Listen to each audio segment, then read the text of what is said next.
வணக்கம். நான் உங்கள் அமுதா சுந்தர், அக்குபஞ்சர் மற்றும் alternate therapist.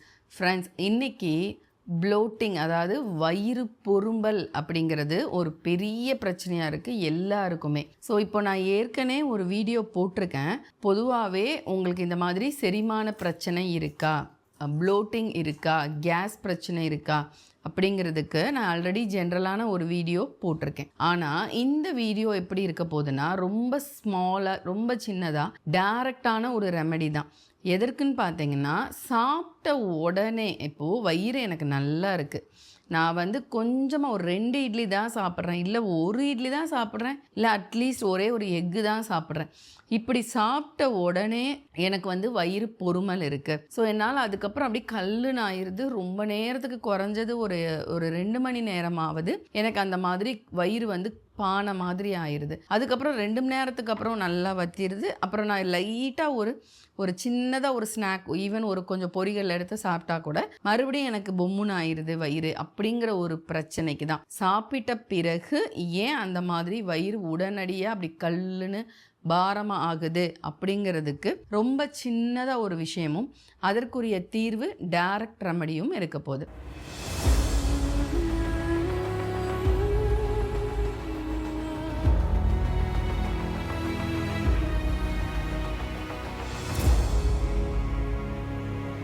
So first of all, இப்போ நம்மெல்லாம் நிறைய பேர் சொல்கிறது உண்டு, எனக்கு ஆசிட் ரிஃப்ளெக்ஸ் இருக்குது, எதுக்களிக்குது, அப்போது எனக்கு ஆசிட் நிறையா இருக்குது என் உடம்புலன்னு சொல்லிட்டு உடனே சில ஆங்கில மருந்துகள் போட்டு ஆசிடை குறைக்கிற வேலையை நம்ம பார்க்குறோம். ஆனால் இந்த இடத்துல இப்போ இருக்கிற ஆராய்ச்சியும் சரி, நிறைய பேப்பர்ஸும் சரி, நீங்கள் கூட கூகுள் பண்ணி பாருங்கள். இந்த மாதிரி எதுக்களிப்பு பிரச்சனை தான் காரணம் இந்த மாதிரி வயிறு கல்லுன்னு வர்றதுக்கு. நீங்கள் உங்களுக்கு யாருக்கெல்லாம் இந்த மாதிரி வயிறு பொறுமல் இருக்கோ, நீங்கள் கொஞ்சம் யோசிச்சு பாருங்க. உங்களுக்கு கண்டிப்பாக இதுக்கு முன்னாடி காலகட்டங்களில் அந்த எதுக்களிப்பு அதிகமாக இருந்திருக்கும். அதுக்கப்புறம் தான் அந்த பிரச்சனை வரும். அப்போ எதுக்களிப்பு இருக்கிறப்பவே நீங்கள் நினச்சிட்டு இருக்கீங்க ஆசிட் அதிகமாக இருக்குன்னு. ஸோ இந்த இடம்தான் ஒரு தப்பான விஷயம்.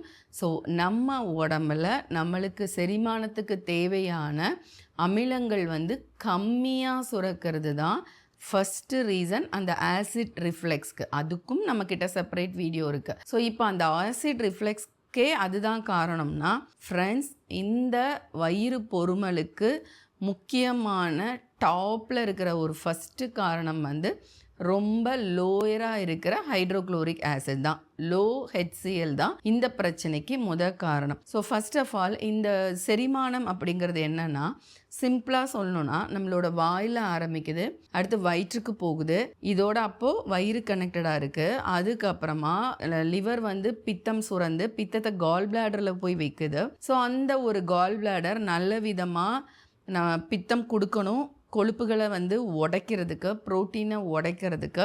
ஸோ அது பயோசால்ட், நல்ல ஒரு பைல் சால்ட், பைலை அது நல்லா செக்ரீட் பண்ணணும். ஸோ அந்த பைல் நல்ல விதமாக இருக்கணும், கான்சன்ட்ரேட்டடாக இருக்கக்கூடாது, நல்ல பைலாக இருக்கணும். அதுக்கடுத்து பார்த்திங்கன்னா, நம்மளோட பேன்க்ரியாஸ்லேருந்து நிறைய என்சைம்ஸ், நம்மளுக்கு தெரிஞ்சது இன்சுலின், ஆனால் என்சைம்ஸ் நிறையா வர வேண்டியது இருக்குது அதை செரிமானம் பண்ணுறதுக்கு.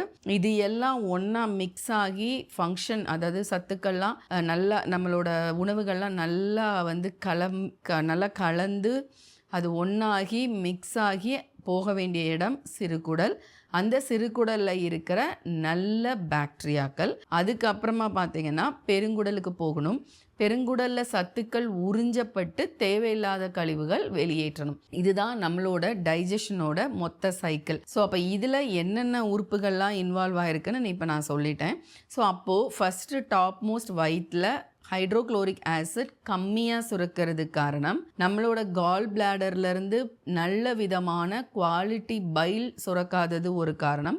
அதாவது சுரந்து இருக்குது கால் பிளாடரில், அதை நல்லா பம்ப் பண்ணி அது நல்லா பைல் வரணும், வெளியில் அந்த டக்ட் வழியாக பாஸ் ஆகணும், எங்கேயுமே அடைப்புகள் இருக்கக்கூடாது. ஸோ அதனால லோ பைல், அதோட கான்சன்ட்ரேஷன் ரொம்ப முக்கியம். அப்புறம் பேன்க்ரியாஸ் இதெல்லாம் வர்ற லோ என்சைம்ஸ் அண்ட் சிறுகுடல் பெருங்குடலில் சுரக்கிற அதோட வால்களில் சுரக்கிற அதோட வால்ஸில் அவுட்டர் லைனில் இருக்கிற அந்த வால் சுரக்கிற அந்த ஒரு என்சைம்ஸ், இது எல்லாம் கரெக்டாக இருக்கணும். அப்புறம் அதை வந்து செரிமானம் பண்ணுறதுக்கு சிறுகுடல்லையும் சரி பெருங்குடல்லையும் சரி நல்ல மைக்ரோப்ஸ், அதாவது பாக்டீரியாக்கள், நல்ல பாக்டீரியாக்கள் பல்கி பெருகணும், கெட்ட பாக்டீரியாக்கள் குறையணும். ஸோ இவ்வளோ தான் உங்களோட வயிறு ப்ளோட்டிங்க்கு காரணம். ஸோ சிம்பிளாக நம்ம வந்து வயிறு ப்ளோட் ஆகுதுன்னொன்னே நம்ம என்ன நினச்சிக்கிறோம் அப்படின்னா, வெறுமனை வயிறு, இந்த சைடு லிவரு, ஸோ இங்கே வந்து ரெண்டும் கல் மாதிரி ஆயிடுது, அப்போ என்னோட வயிற்றில் பிரச்சனை இருக்குது அப்படின்னு நம்ம நினைக்கிறோம். ஸோ ஆனால் அது தப்பு. மெயினாக லோ ஹைட்ரோக்ளோரிக் ஆசிட் தான் மெயின். எனக்கு ஆசிட் அதிகமாக சுரக்குது அப்படிங்கிறது பிரச்சனை இல்லை. ஆசிட் அதிகமாக சுரக்குதுன்னா நீங்கள் கண்டுபிடிக்கலாம். உங்களுக்கு அடிக்கடி பசிக்கும், ரொம்ப பசிச்சுட்டே இருக்கும், சாப்பிட்றதுக்கு முன்னாடி வயிறு எரிச்சல் இருக்கும், சாப்பிட்றதுக்கு முன்னாடி தான் பிரச்சனைகள் இருக்கும், சாப்பிட்டதுக்கு அப்புறமா பிரச்சனை இருக்குன்னா மோஸ்ட்லி 99% லோ ஹைட்ரோக்ளோரிக் ஆசிட் தான். ஸோ அந்த ஹைட்ரோக்ளோரிக் ஆசிட் குறையிறதுக்கு நிறைய காரணங்கள் இருக்குது. நம்மளோட தப்பான நேரம் சாப்பிட்றது, நம்ம வந்து ரொம்ப ஸ்ட்ரெஸ் ஆகி ஒரு கட்டத்தில் ஸ்ட்ரெஸ்ஸே டெய்லி லைஃப்பில் பழக்கமாகி போகிறது. ஸோ அப்புறம் நம்மளுக்கு ஜங்க் ஃபுட் நிறைய சாப்பிட்றது அண்ட் இனிப்பு பதார்த்தங்கள் நிறைய சாப்பிட்றது, இந்த மாதிரி நிறைய விஷயங்கள்னால ஹைட்ரோக்ளோரிக் ஆசிட் வந்து ரெடியூஸ் ஆகுது. ஸோ ஒன்ஸ் ரெடியூஸ் ஆகிடுச்சு, ஸோ நான் மேலே சொன்ன விஷயங்கள் நோட் பண்ணிக்கோங்க, எல்லாமே லோவாக இருக்குது. ஸோ இதனால நிறைய பிரச்சனை. வயிறு ப்ளோட்டிங் இருந்தால் இரவு தூக்கமும் வந்து தடைப்படுது அண்ட் சத்துக்கள் எதுவுமே உறிஞ்சப்படுறது கிடையாது. நீங்கள் பார்த்தீங்கன்னா நீங்கள் நல்லா தான் சாப்பிடுவீங்க, கால்சியம் நல்லா இருக்குது, நான் எல்லாமே பார்த்து அயன் சாப்பிட்றேன், எல்லா விட்டமின் சாப்பாடு இருக்கிற மாதிரி டெய்லி சாப்பிட்றேன், ஆனாலும் எனக்கு இந்த வயிறு ப்ளோட்டிங் இருக்குது அப்படின்னா என்ன, உடனே supplements, calcium supplements, iron supplements, இங்கே என்ன போட்டாலும் அது உறிஞ்சுறதுக்கு உங்களோட குடல் நல்லா இருக்கணும். அப்போது ஒட்டு மொத்தமாக இந்த விஷயங்கள் எதுவுமே கரெக்டாக இல்லைன்னா மட்டுமே இந்த ப்ளோட்டிங் வரும். ஸோ இதுதான் பெரிய ஐ ஓப்பனர். எல்லாரும் நினைக்கிறது ஹை ஆசிட் நினச்சிட்டு அதுக்கு ஒரு ஆங்கில மருத்துவம் போட்டு இன்னும் கொஞ்சம் ஆசிடை குறைக்கிறது, இல்லை இதுக்கு ஒரு ஆன்டிபயோட்டிக்கை போட்டு இன்னும் இருக்கிற மைக்ரோப்ஸ் பாக்டீரியாஸோட அளவுகளை இன்னும் நம்ம குறைக்கிறது, இந்த மாதிரி வேலைகள் தான் நம்ம பண்ணிகிட்ருக்கோம். ஸோ அதை அவாய்ட் பண்ணுங்கள். இது வரைக்கும் நமக்கு எடுத்திருந்தாலும் இப்போ நான் சொல்ல போகிற சில ரெமெடிஸும் அக்குபஞ்சர் பாயிண்ட்டும் இந்த ப்ளோட்டிங்க்கு உங்களுக்கு ரொம்ப அருமையாகவே சப்போர்ட் பண்ணும். So friends, first of all நான் வந்து ஒரு 5 ஐட்டம் சொல்கிறேன், அதை வச்சு ஒரு பொடி வந்து ரெடி பண்ணிக்கோங்க. ஓமம், சுக்கு ரெண்டும் ஈக்குவலாக எடுத்துக்கோங்க. ஏலக்காய், இப்போ வந்து ஓமமும் சுக்கும் ஒரு 50 கிராம் நீங்கள் எடுத்துட்டீங்க அப்படின்னா ஏலக்காய் வந்து 5 கிராம், சோம்பு 25 கிராம், பட்டைத்தூள் 5 கிராம். ஸோ பட்டைத்தூள் ஆனதுக்கப்புறம் அது 5 கிராம். இது எல்லாத்தையும் ஒரே ரேஷியோவாக மிக்ஸ் பண்ணிக்கோங்க. மிக்ஸ் பண்ணிவிட்டு காலையும் இரவும் சாப்பிட்றதுக்கு முன்னாடி ஒரு அரை டீஸ்பூன் மிதமான சுடுதண்ணில் போட்டு மிக்ஸ் பண்ணுங்கள். அது மிக்ஸ் ஆகலைன்ற மாதிரி ஃபீல் பண்ணிங்கன்னா அரை டீஸ்பூன் எடுத்து வாயில் போட்டு மிதமான சுடுதண்ணி வந்து குடிச்சிருங்க. இது 2. மதியம் வேளையில் சிம்பிளாக வெந்தயமும் சோம்பும் ரெண்டும் ஈக்குவலாக எடுத்து பொடி பண்ணி ஒன்றா மிக்ஸ் பண்ணிவிட்டு சாப்பிட்றதுக்கு முன்னாடி நல்லா முழுசாக ஒரு டீஸ்பூன் எடுத்து வாயில் போட்டு தண்ணி குடிங்க. மதியம் மட்டும் இந்த மாதிரி பண்ணுங்கள். இரவு நான் சொன்ன அந்த ஒரு இரவும் காலையும் நான் சொன்ன ஒரு பொடி வந்து நீங்கள் எடுத்துக்கலாம். ஸோ ஃப்ரெண்ட்ஸ், இந்த பொடியில் நீங்கள் கொஞ்சம் டீப்பாக உள்ளே போய் பார்த்தீங்கன்னா நான் சொன்ன 5 பிரச்சனைகள், அதாவது பைல் ஆசிட் குறையாக இருக்கிறது அண்ட் ஹைட்ரோக்ளோரிக் ஆசிட் வந்து ரொம்ப கம்மியாக இருக்கிறது, என்சைம்ஸ் கம்மியாக இருக்கிறது, மைக்ரோப்ஸ் கம்மியாக இருக்கிறது, இது எல்லா பிரச்சனைக்கும் இப்போ நான் சொன்ன ஒவ்வொரு ஸ்பீசஸ்லேருந்து நம்ம 5 பெட்டியில் இருக்கிற விஷயங்களே நம்மளுக்கு ஒவ்வொரு பிரச்சனைக்கும் அது ஹெல்ப் பண்ணும். ஸோ வித்தின் அந்த ஒரு 1 வீக்லே உங்களுக்கு இந்த பொடிகள் எடுக்கும்போது ப்ளோட்டிங் குறையிறத பார்க்க முடியும். ஆனால் அதோட நிப்பாட்டாதீங்க. ஏன்னா இந்த ப்ளோட்டிங் அப்படிங்கிறது நிறைய நாட்களாக உங்களுக்கு அந்த ஆசிட் ரிஃப்ளெக்ஸ் நிறைய செரிமான பிரச்சனைகளை கடந்து இறுதியாக தான் இந்த ப்ளோட்டிங்குள்ளே வந்து நிற்கும். அப்போது இதுக்கப்புறம் தலைவலி, மைக்ரேன் இந்த மாதிரி போக ஆரம்பிக்கும். ஸோ இப்போது கண்டிப்பாக 7 நாள் எடுத்தால் போதாது. ஸோ இது எவ்வளோ நாள் எடுக்கலாம்? குறைஞ்சது 100 நாளைக்கு தொடர்ச்சியாக எடுத்துகிட்டு வாங்க. 100 நாளைக்கு அப்புறமா ஒரு வேலையை குறைச்சிட்டு நைட்டு மட்டும் எடுத்தீங்கன்னா அடுத்த நாள் கரெக்டாக மலம் கழிகிறது எல்லாமே கரெக்டாக போக ஆரம்பிச்சிடும். மத்தியானம் பொடியும் காலையில் பொடியும் நீங்கள் வந்து விட்டுறலாம். ஸோ ஒரு சிலருக்கு பார்த்தீங்க அப்படின்னா இந்த பிரச்சனை இருக்கும்போது தூக்கம் ரொம்ப தடைபடும். ஸோ உங்களுக்கு தூக்கம் ரொம்ப தடைபடுற மாதிரி இருந்துச்சுன்னா நைட் அந்த பொடி குடிக்கிறதுக்கு முன்னாடி ஒரு நல்லா மிதமான ஒரு சுடுதண்ணி வந்து ஒரு 200 ml எடுத்துகிட்டு அதில் ஒரு அரை டீஸ்பூன் மட்டும் ஆப்பிள் சைடர் வினிகர் மிக்ஸ் பண்ணிவிட்டு குடித்ததுக்கு அப்புறம் இந்த பொடி போடுங்க. இல்லை ஆப்பிள் சைடர் வினிகர் குடித்தாலே எனக்கு கொஞ்சம் ட்ரிகர் ஆகும்னு நினச்சா சாப்பிட்ட உடனே ஆப்பிள் சைடர் வினிகர் வந்து நீங்கள் எடுத்துக்கலாம். அது வந்து ஒரு சிம்பிள் லாஜிக் தான். அதில் இருக்கிற அந்த ஒரு ஆசிட் உங்களோட தன்மை, உங்களோட செரிமான தன்மை, அதாவது ப்ரோட்டீன் அண்ட் ஃபேட்ஸ்லாம் உடைக்கிற தன்மையும் நல்லாவே கொடுக்கும். அண்ட் எப்பயுமே நம்மளோட உள்ள ஆர்கன்ஸ் எல்லாத்துலேயும் pH வந்து கரெக்டாக மெயின்டைன் ஆகணும். அது வந்து நான் சொன்ன மாதிரி ஆசிட் லோவாக இல்லை, ஆல்கலைன் ஸ்டேட்டில் இருக்குது. ஸோ ஒரு ஆல்கலைன் ஸ்டேட்டில் இருக்கும் அப்படின்னா நம்ம உடம்பு அங்கே கண்டிப்பாக இன்ஃபெக்ஷன்ஸ் நிறையா பெருகும், மைக்ரோப்ஸ் வந்து வரவே வராது. ஸோ எல்லாமே அந்த pH ஆசிட் கரெக்டாக இருக்கும்போது மட்டும்தான் உங்களால் இந்த மேற்சொன்ன எல்லா பிரச்சனைகளையும் சரி பண்ண முடியும். ஸோ அதுக்கு நிரந்தரமாக க்யூர் பண்ணுறதுக்கு அந்த பொடிகள் எடுத்துகிட்டு வந்தாலும் இப்போது தற்காலிகமாக அந்த ஒரு அமிலத்தன்மையான ஒரு உடம்பை நம்ம உடம்புல ஏற்படுத்தணுங்கிறதுக்காக உள் உறுப்புகளில் ஸோ அந்த ஆப்பிள் சைடர் வினிகர் டெம்ப்ரவரியாக கொஞ்சமாக அந்த ஒரு அரை டீஸ்பூன் வந்துட்டு ஒரு 20 நாள் 25 நாள் மட்டும் எடுத்துகிட்டு கொஞ்சம் சரியாக ஆரம்பித்தோடனே நீங்கள் அதை விட்டுறலாம். ஏன்னா இப்போ இருக்கிற அந்த ஒரு பிரச்சனைக்கு தீர்வு காண்கணும் இல்லையா?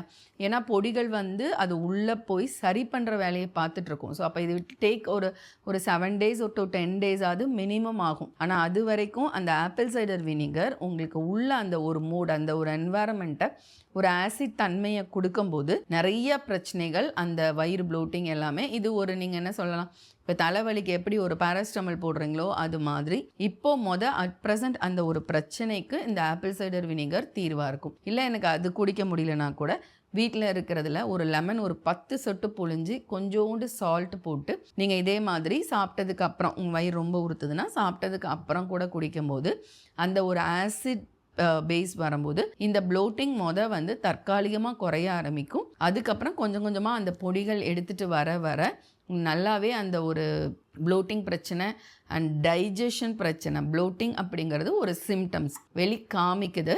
அண்ட் நான் சொன்ன மாதிரி 5 வகையான பிரச்சனைகள் இருக்குது இல்லையா? ஸோ அந்த பிரச்சனைகள் எல்லாம் சரியாகும் போது அந்த உள் உறுப்புகள் எல்லாமே சரியாக ஆரம்பிக்கும். ஓகே, இது போக ஒரு அக்குபஞ்சர் ரெமெடி சொல்லுங்கள். ஏன்னா நிறைய வீடியோஸ் நான் இப்போ அக்யூபஞ்சர் பாயிண்ட்ஸ் போட்டுட்ருக்கேன்.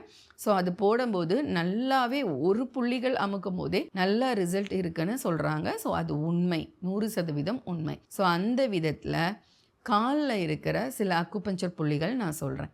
ஃபர்ஸ்ட் ஒன் வந்து ST43, அது காலில் இருக்குது. அந்த புள்ளியை ஒரு நாளைக்கு 2 வேளை மூச்சை இழுத்து விட்டுக்கிட்டே 10 தடவை தூண்டி விடுங்க. அதுக்கப்புறமா கால் பிளாடர் 43 அப்படிங்கிற ஒரு புள்ளி, ஸோ அதுவும் ரொம்ப அருமையாக ஹெல்ப் பண்ணும். அதுக்கப்புறம் LI4 அப்படிங்கிற ஒரு புள்ளி கையில் இருக்குது. இந்த பெருவிரலையும் இந்த ஆள்காட்டு விரலையும் இப்படி வைக்கும்போது இந்த க்ரீஸ், இந்த இடத்துல பொம்முன்னு இருக்கிற பகுதி தான் LI4. ஸோ ரொம்ப நல்லாவே உங்களோட மைக்ரோப்ஸ்லாம் இன்க்ரீஸ் ஆகிறதுக்கு இந்த ஒரு புள்ளி ஹெல்ப் பண்ணும். அடுத்து PC7, இந்த நடுவிரல்லேருந்து நேராக வந்தீங்கன்னா இது இங்கே இந்த க்ரீஸில் இன்டர்செக்ட் ஆகிற பாயிண்ட் தான் PC7. ஸோ இதையும் அதே மாதிரி மூச்சை இழுத்து விட்டுக்கிட்டே 10 தடவை காலையும் இரவும் நீங்கள் ப்ரெஸ் பண்ணுங்கள். நல்லாவே உங்களுக்கு அந்த எதுக்களிப்பு இருந்தால் கூட உடனே சரியாகும். காலில் இருக்கிற அந்த 2 புள்ளிகள் ப்ளோட்டிங்கை வந்து இம்மிடியேட்டாக க்யூர் பண்ணும். நீங்கள் நைட்டு ப்ரெஸ் பண்ணாலே ஒரு 20 நிமிஷத்தில் உங்களுக்கு நல்ல நிவாரணம் பெற முடியும்.